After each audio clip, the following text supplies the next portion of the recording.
పడుకునేటప్పుడు ఈ దీర్ఘకాలికమైన ఈ ఆలోచనలు వీటి నుంచి ఒక చిన్న ఒక టైం వస్తుంది అనమాట. కొంచెం ముందుకెళ్లే కొద్ది కొంత ప్రశాంతమైన టైం వస్తుంది, దాన్ని పట్టుకోవాలన్నమాట. ఓ అన్నిటి నుంచి మరి అన్ని పడేస్తేనే మనకు నిద్ర వస్తుంది.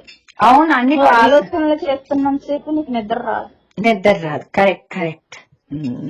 ఆ టైం ఏదైతే ఉంటుందో ఆ కొంచెం ఆ సమయం ఏదైతే ఉంటుందో ఆ సమయంలోనే నిలబడిపోవాలి. ఓకే. దాన్ని రోజంతా భావిస్తూ ఉండాలి, దాన్ని రోజంతా గుర్తు చేసుకుంటూ ఉండాలి. అప్పుడు నీకు ఆత్మస్థితిలో ఉండడం అంటే ఏంటో అర్థమవుతుంది.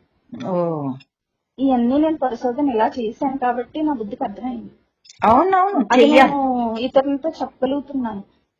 సాధన చేస్తేనే చెప్పగలం. అది ఆ శక్తి నాకు ఆయన ఇచ్చాడు అనమాట. లేకపోతే నాకు ఆ తెలివి నాకు ఆయన ఇవ్వకపోతే రాకపోయేది. ఇప్పుడు మీరు మీద ఆధారపడి ఉంటుంది అంటారంటే, నేను ఈ లోపల ఉన్న సంస్కారాలు డిలీట్ అవ్వే కొలిది అవుతుంది అలా.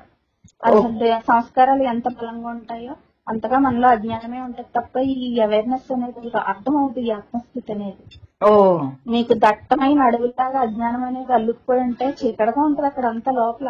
అవునవునవును.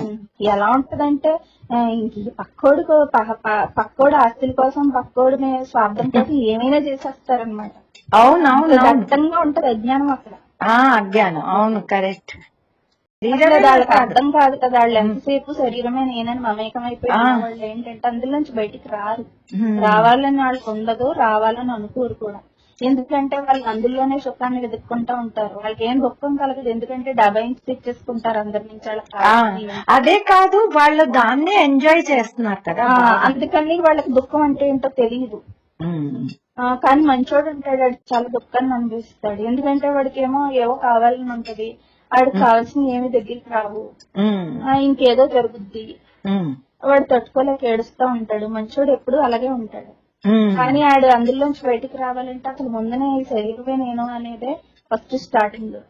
దాని నుంచి బయటకు వచ్చేయాలి ముందు. ఈ పేరు అనే భ్రమ నుంచి బయటకు వచ్చేయాలి, ఈ ఉపాధి అనే భ్రమ నుంచి బయటకు వచ్చేయాలి. బయటకు వచ్చేసి నువ్వుగా నిలబడి చూడాలి మొత్తం ప్రపంచాన్ని, నీ శరీరాన్ని, జీవితాన్ని. అప్పుడు నీకు ఏం చేయాలో అప్పుడు అర్థమవుతుంది. నువ్వు జీవితంతోనే శరీరంతోనూ కలిసిపోయి ఉన్నంతసేపు నువ్వు దీన్ని విడదీయలేవు ఎప్పటికీ. అవునవును, కల్లో కూడా అయ్యే వస్తుంటాయి, అయ్యే వస్తాయి. గాఢ నిద్ర ఏమి ఉండదు పెద్దగా.